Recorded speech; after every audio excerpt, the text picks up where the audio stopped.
کہتے نا یہ رب کی طرف سے ان دنوں امام حسین کو مصطفیٰ کریم کی زیارت ہوئی. مصطفیٰ کریم صلی اللہ علیہ وسلم نے سینے مبارک پر امام حسین کے ہاتھ رکھا, کیا دعا دی. دین کے لیے کچھ کریں گے دعائیں ملیں گی, دین کے لیے کچھ کریں گے. ہم تو ولیوں اور نبیوں کے ماننے والے ہیں, ہمارا تو چلتا ہے نظام انہی سے. ہمارے اپنے اندر کون سا دمخم ہے, ہمارے اپنے اندر کیا حیثیت ہے. ہمارا تو ایک ایک لمحہ جو ہے نا, اگر کچھ ہو رہا ہوتا نا, اگر ہم کہیں اس کو ملٹیپلائی ہونا, تو انہی نفوس قدسیہ کی نظر کرم سے ہوتا ہے, انہی کی دعاؤں کے ثمرات ملتے ہیں, انہی کی دین کی قربانیوں کے ثمرات ملتے ہیں. ہمارے اندر کیا رکھا. مصطفیٰ کریم نے دست اقدس امام حسین کے سینے پر رکھا, خواب میں دعا دی, اللہم آت الحسین صبر و اجرا, اے اللہ حسین کو صبر اور اجر عطا فرما. سلطان دارین جانتے تھے کہ یہ مہمان بنا کر بلائے گئے ہیں, اب ان کی مہمان نوازی تینوں سے, تلواروں سے اور نیزوں سے ہونی ہے. ان مہمانوں کے ساتھ پانی بند کر دینا ہے. نہر فرات سے ہر ایک شخص پی سکتا ہے, جانور بھی پی سکتا ہے, لیکن نہر فرات بند کر دی جائے گی نبی کے اہل بیت کے لیے. کائنات یہ منظر دیکھے گا کہ نبی کے اہل بیت کے سر کٹ کٹ کر کربلا کی خاک پر آرام کریں گے, ان کے زخمی لاشیں کربلا کی سرزمین پر استراحت فرمائیں گے. اس لشکر کا جو یزیدی لشکر تھا, اس کے سپہ سالار عمر بن سعد کو بنایا گیا, جو اس زمانے میں رے کا گورنر تھا. رے خراسان کا ایک شہر جو آج کل ایران کا دارالسلطنت ہے, اس کو تہران کہتے ہیں. یہ وہ لوگ تھے کہ جنہوں نے امام حسین کے ساتھ اس طور پر بدسلوکی کی. عمر بن سعد کے ساتھ یزیدی فوج 22,000 تھی اور یہاں پر 72 کا قافلہ تھا. اندازہ کیجئے, کوئی میچ ہی نہیں ہے, کوئی مقابلہ ہی نہیں. اور ان 72 میں بھی بچے ہیں, امام علی اصغر ماں کے, اور بچے بھی تھے, کم سن بچے, شیرخوار بچے, دودھ پیتے بچے, خواتین بھی ہیں, بچیاں بھی ہیں. اونا محمد کتنی عمر کے تھے, بی بی زینب کے لختے جگر, چھوٹے کم سے, جن کو ایک ہی چند ہی لمحوں میں نیزوں پر اچھال دیا گیا تھا. کیا ان کی عمریں تھی, کون سا مقابلے کے لیے آئے. لیکن سارے کے سارے یہ 82 یا 72 کا قافلہ, ان سب میں ایک بات مشترک تھی, ایک بات جو ہمارے لیے بھی درس بنتی ہے. وہ ایک بات جو ان 72 کے قافلے میں تھی, وہ یہ تھی کہ ہم نے دین کا سودا نہیں ہونے دینا. ہماری جانوں کے ٹکڑے ہو جائیں, ہمارے خون بہیں, ہمارے سر تن سے جدا کیے جائیں, لیکن ہم نے یزیدی گروہ کے آگے سر جھکانا نہیں ہے, بلکہ سر بلند رکھنا ہے. اور اس سر بلند رکھ کر ہم نے اس دنیا سے رخصت ہو جانا. یہ ان 72 کے ذہن و دماغ میں تھا. اب وہ دن آ گیا کہ محرم کی 10 تاریخ ہے اور 61 ہجری ہے. قیامت نما دن, جمعے کا دن, نبی کے اہل بیت پر کس طرح قیامت بن کر ٹوٹا. امام حسین نے اپنی زندگی کی آخری نماز فجر پڑھی, جس کو حسینی کہلانے والے بستر میں گنوا دیتے ہیں, پڑھتے ہی نہیں. اپنے رفقا کے ساتھ نماز پڑھ کے بڑے عقیدت کے ساتھ, بڑے احترام کے ساتھ, جوش و خروش کے ساتھ, خشوع و خضوع کے ساتھ, ذوق اور شوق کے ساتھ یہ نماز ادا کی. گویا کہ پیشانیوں نے سجدوں کی برکتیں لی ہیں, مزے لی ہیں. امام میں علی مقام امام حسین اور ان کے تمام رفقا اہل بیت 3 دن سے بھوکے ہیں, پیاسے ہیں. میں نے کہا نا کہ نہر فرات ہر ایک کے لیے جاری ہی ہے, یہ بند کی گئی ہے تو فقط نبی کے اہل بیت کے لیے. ان کے حلق میں پانی کا ایک قطرہ نہیں جانا چاہیے. کائنات نے یہ منظر دیکھا ہے کہ کس طور پر نبی کے اہل بیت پر پانی بند کیا گیا, انہیں پیاسا خاک و خون میں نہلایا گیا. خون ناک امام حسین نے یہاں پر خطبہ دیا. اقتدار چاہتے تو یہ خطبہ نہ دیتے. نہ امام حسن نے اقتدار چاہا, نہ امام حسین نے اقتدار چاہا. فرمایا خون ناک حرام ہے, غضب الہی کا موجب ہے. تو میں آگاہ کرتا ہوں کہ اس گناہ میں مبتلا نہ ہو. میں نے کسی کا قتل نہیں کیا, کسی کا گھر نہیں جلایا, کسی پر حملہ نہیں کیا. یہ بتائیے کہ اقتدار کی جنگ تھی. جس کو اقتدار چاہیے ہوتا ہے وہ یہ کرتا. اگر تم اپنے شہر میں آنا میرا ناپسند جانتے ہو تو مجھے واپس جانے دو. جس کو اقتدار چاہیے ہوتا ہے وہ یہ کہتا ہے کہ مجھے واپس جانے دو, میں چلا جاؤں. وہ مقابلہ کرتا. تم میں سے کسی چیز کا طلبگار نہیں, تمہارے در پہ آزار نہیں. تم کیوں میری جان کے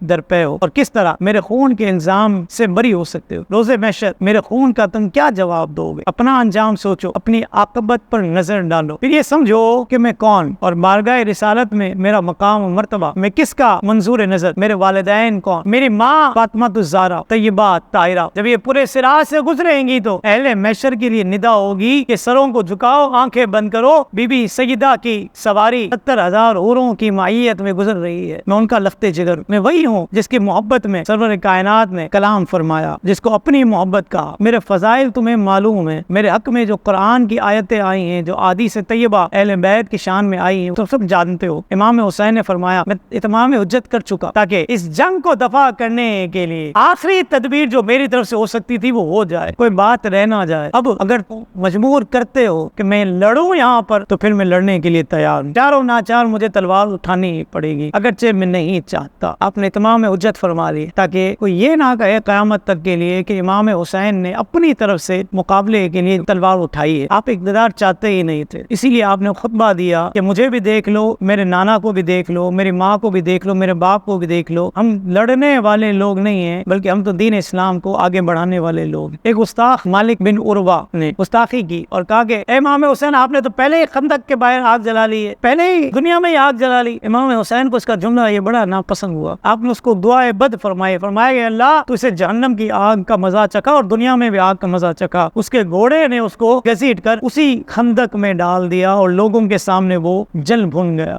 امام علی مقام کی توہین کوئی معمولی جرم نہیں تھا, معمولی جرم نہیں تھا. ایک اور بے باک اٹھا, اس نے کہا کہ آپ کو پیغمبر خدا سے کیا نسبت ہے. یہ جملہ بھی امام علی مقام کے دل میں تیر کی طرح پیوست ہوا کہ یہ کہتا ہے کہ مجھے ان سے نسبت نہیں ہے, تو نسبت کس کو ہے, میں کس کو نسبت ہے. رب العالمین کی بارگاہ میں اس کے لیے دعائے بد فرمائے, فرمایا اے اللہ اس بد زبان کو فوری عذاب میں مبتلا کر. اس کو قضائے حاجت کی ضرورت پیش آئی, ایک کونے کی طرف گیا, برہنہ ہوا, قضائے حاجت کے لیے کسی بچھو نے اس کو کاٹ ڈالا, بچھو نے ڈنک مارا, اسی گندی حالت میں میدان میں گھومتا رہا, گندی حالت میں تڑپ تڑپ کر مر گیا, نشان عبرت بنا. ایک اور مزنی نامی شخص نے کہا کہ حسین دیکھو فرات کیسا جوش مارتا ہے, تمہیں ایک قطرہ بھی نہیں ملے گا. فرمایا اللہم امتہ اچانا, اے اللہ اس کو جو ہے پیاسا موت دے. اس کے گھوڑے نے بھی اس کو دوڑا دیا. العطش العطش کہتا ہوا, ہائے پیاس ہائے پیاس. اس کے منہ میں پانی ڈالا جاتا تھا, حلق کے سے نیچے نہیں اترتا.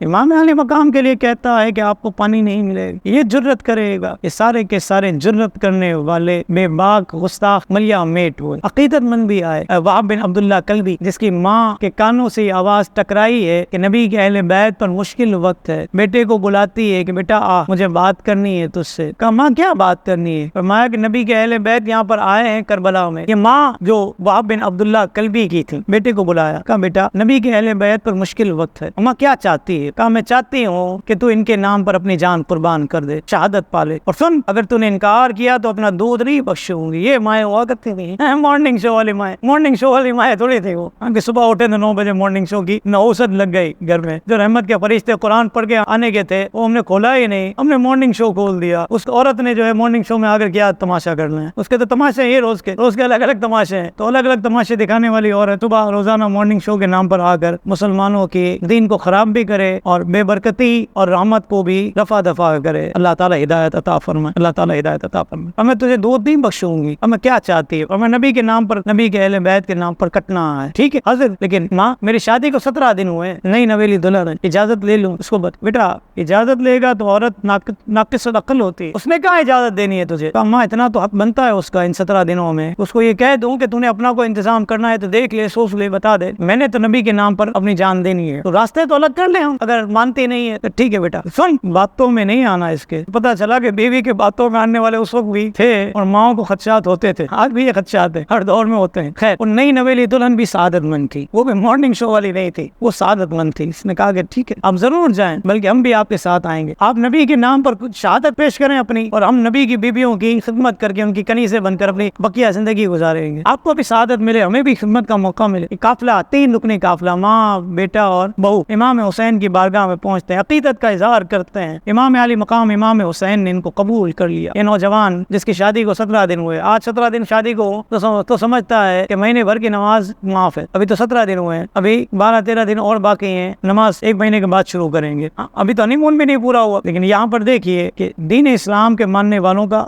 رویہ یہ تھا, جو آج کل ہے وہ ایسا نہیں تھا. خیر یہ نوجوان گیا اور بلکہ خاطف کی طرح میدان میں پہنچا ہے امام حسین کی دعاؤں کو لے کر. ماں نے بھی عقیدت کا اظہار کیا امام پاک کی بارگاہ میں, اس نئی نویلی دلہن نے بھی عقیدت کا اظہار کیا کہ ہم آپ کی بیویوں کی خادمائیں بن کر زندگی گزاریں گے. امام علی مقام نے سب کو قبول فرمایا. اس نوجوان نے اپنے ہنرمندی کے جوہر دکھائے, سروں کے ڈھیر لگائے, لیکن پھر تڑپ کر زمین پر آ گئے اور شہید ہو گئے. جب شہید ہو گئے تو اس کا سر اچھال دیا گیا امام پاک امام حسین کی طرف. امام حسین وہ سر ماں کے آگے رکھ دیا. ماں نے بھی اپنا سر جھکایا, بیوی نے بھی اپنا سر جھکایا. بیوی کی تو روح اسی وقت قبض ہو گئی. ماں کو نبی کے اہل بیت کی خدمت, خواتین کی خدمت کی سعادت ملی. اس طرح یہ قافلہ جو 3 رکنی تھا وہ اپنی عقیدت کا اظہار کر کے تاریخ میں یہ بات لکھوا گیا کہ اہل بیت سے محبت کرنے والے یہ بھی کرتے ہیں, یہ لکھوا گیا. اب یہ معاملہ ہوا. دوسری طرف حر بن یزید ریاحی عمر بن سعد کے ساتھ, اس کی فوج کے ساتھ کھڑے ہیں. بے قراری ہے, بے چینی ہے, کسی کل چین نہیں آ رہا. ان کے بھائی ماسب بن یزید نے کہا کہ بھائی کیا بات ہے, بڑے بڑے جنگوں میں آپ نے شرکت کی ہے, بڑے بڑے لوگوں سے, طاقتور لوگوں سے آپ نے جنگ کی ہے, کبھی گھبرائے نہیں, کبھی ڈرے نہیں, کبھی خوفزدہ نہیں ہوئے, کبھی حزن اور ملال آپ کے چہرے پر, آپ کی پیشانی پر دیکھا نہیں گیا. آج کیا بات, کیوں اتنا ملال ہے, کیوں طبیعت میں اتنی بے چینی نظر آ رہی ہے؟ فرمایا ماسب, بات یہ ہے کہ اس سے پہلے جتنے بھی لشکر کے ساتھ میں نے مقابلہ کیا ہے ان میں کوئی بھی نواسہ رسول نہیں تھا, نبی کا اہل بیت نہیں تھا, اور آج کے اس لشکر میں, آج کے اس قافلے میں مد مقابل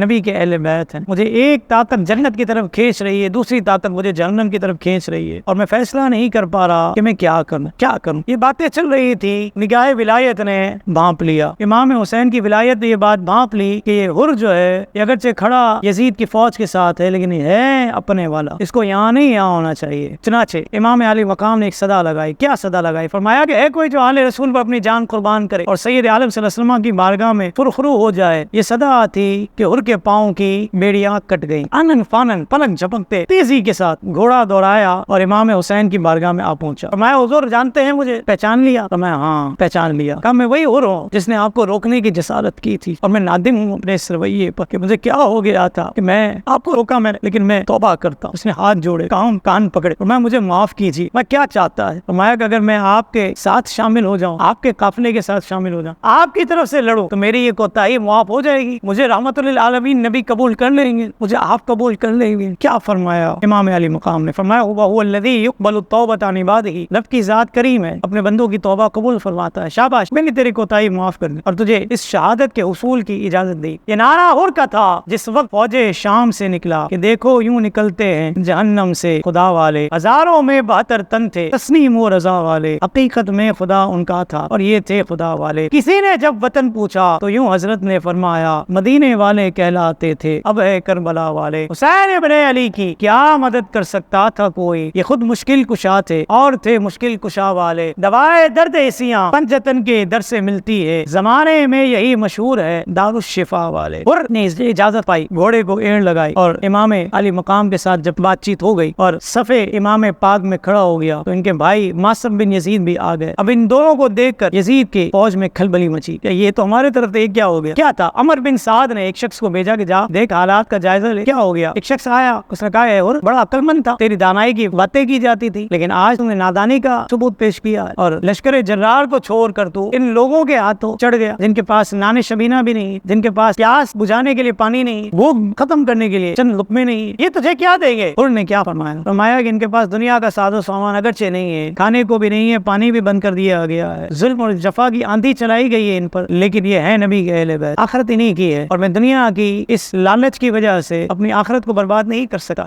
باتوں میں اس چالاک شخص نے حر کے سینے پر ایک تیر کھینچ کر مار دیا. حر نے زخم کھا کر ایک نیزے کا وار کیا جو اس کے سینے کے آر پار ہو گیا, اور زین سے اٹھا کر اس کو زمین پر ایسا پٹخا کہ ختم کر دیا. اس شخص سے 3 بھائی تھے, یک بار کی تینوں دوڑ پڑے, ایک کا سر کاٹ کر اڑا دیا, دوسرے کی کمر پر ہاتھ ڈال کر زین سے اٹھا کر اس زور سے نیچے پٹخا ہے کہ توڑ دیا اس کو, اس کی گردن ٹوٹ گئی, اور تیسرا بھاگ نکلا. حضرت حر نے اس کا تعقب کیا اور اس کا مقابلہ کیا اور اس کو اس جگہ پر نیزہ مارا تو اس کے سینے کو آر پار کر گیا. اب لشکر ابن سعد میں حر کی طرف آنے کے لیے کوئی تیار نہیں ہے, کون آئے گا؟ ابن سعد نے آواز لگائی کہ کیا اس کا مقابلہ کرنے کے لیے کوئی نہیں آئے گا, کوئی اس کا مقابلہ نہیں کرے گا. خیر ایک بارگی حملہ آور ہوئے سارے کے سارے. حضرت حر اگرچہ مقابلہ کر رہے تھے لیکن تنہا تھے, کب تک مقابلہ کرتے؟ چاروں ناچا زخمی ہوئے, اور اتنا زخمی ہوئے کہ زمین پر آ گئے. جب زمین پر آ گئے امام علی مقام امام حسین نے دیکھا, دوڑتے ہوئے گئے, حضرت حر کا سر اپنے گود میں لیا, حضرت حر کا سر لیا اپنے گود میں اور اپنے کرتے کے دامن سے حضرت حر کے چہرے کا گرد و غبار صاف کیا. یہ معراج تو دنیا میں ہی ہونے لگی ہے, ابھی رمق جہاں باقی ہے, سانس ابھی اکھڑی نہیں ہے, چند سانسیں باقی ہیں, اور وہ آخری چند سانسیں حضرت حر کی امام حسین کی گود میں گزر رہی ہیں. ابن زہرا کے پھول کے مہکتے دامن کی خوشبو سے حضرت